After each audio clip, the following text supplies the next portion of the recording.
peta konsep statistika. Jadi statistika itu adalah cabang ilmu matematika yang mulai dari mengumpulkan data, kemudian mengolah data, selanjutnya mengelompokkan data, menyajikan data, dan menganalisis data. Nah, dalam statistika ini ada penyajian data. Penyajian data itu ada dibagi dua, yaitu data kelompok dan data tunggal. Kemudian dalam penyajian data itu ada diagram atau tabel distribusi frekuensi. Nah, di dalam tabel distribusi frekuensi itu untuk membuatnya membutuhkan tiga tahap. Yang pertama adalah kita menentukan rentang data, kemudian banyak kelas, ini untuk data kelompok ya. Untuk banyak kelas itu rumusnya adalah K sama dengan 1 ditambah 3,3 log N. Selanjutnya adalah panjang kelas. Kita tentukan panjang kelas dengan rumus adalah P sama dengan jangkauan dibagi dengan banyak kelas.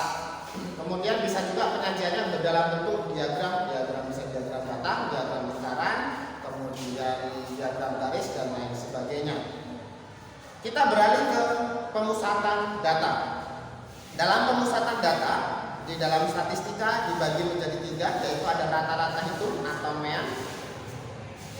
Untuk data tunggal, rata-rata itu dirumuskan dengan 1/n sigma dari XI atau jumlah dari seluruh data dibagi dengan banyaknya data. Kemudian untuk data kelompok, rata-rata itu diperoleh dari sigma XI atau titik tengah kelas dikali dengan frekuensinya dibagi dengan total frekuensi. Itu untuk data kelompok. Selanjutnya median. Median itu adalah nilai tengah.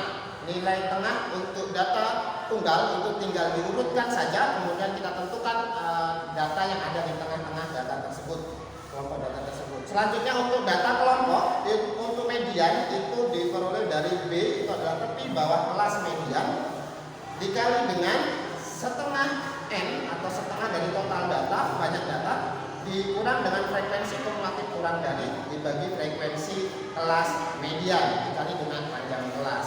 Selanjutnya untuk modus atau data yang sering muncul.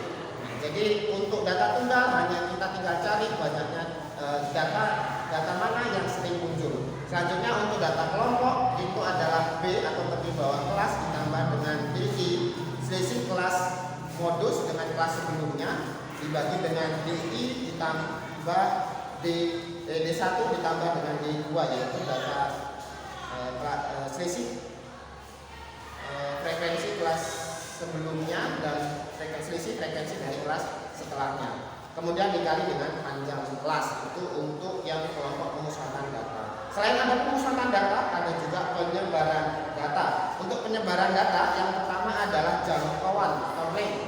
Range itu adalah data terbesar dikurangi data terkecil. Kemudian untuk simpangan rata-rata,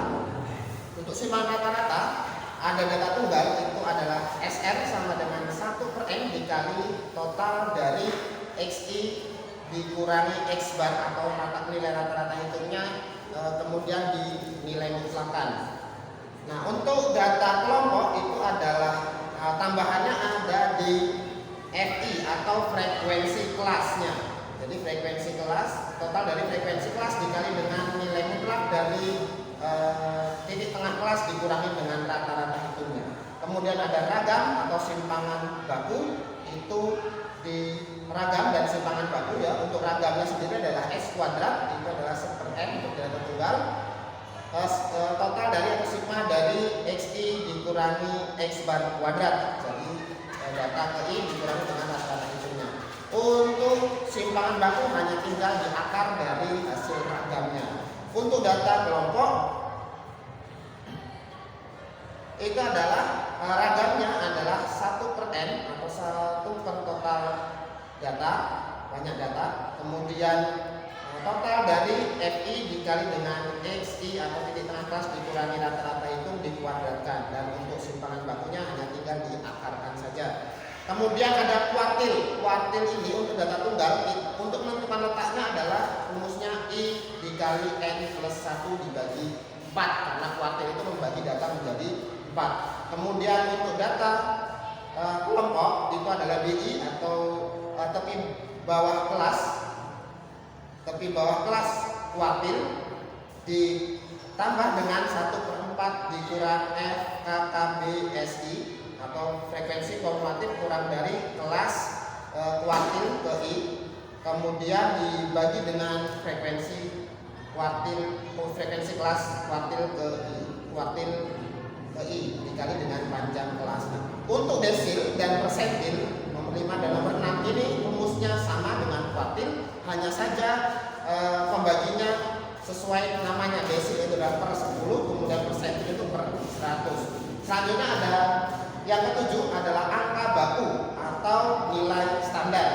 Ini ada simbol 3, ini artinya merujuk pada nomor 3 yaitu simpangan baku. Jadi diperoleh dari data dikurangi dengan X dikurangi dengan X bar dibagi dengan simpangan bakunya. Kemudian yang ke-8 ada koefisien variasi atau disingkat dengan KF, itu merujuk kepada nomor 2 yaitu simpangan rata-rata, diperoleh dari simpangan rata-rata dibagi dengan rata-rata itu dikali 100%. Inilah peta konsep yang saya buat, semoga bermanfaat dan memudahkan kita dalam belajar. Terima kasih. Saya akhiri. Assalamualaikum warahmatullahi wabarakatuh.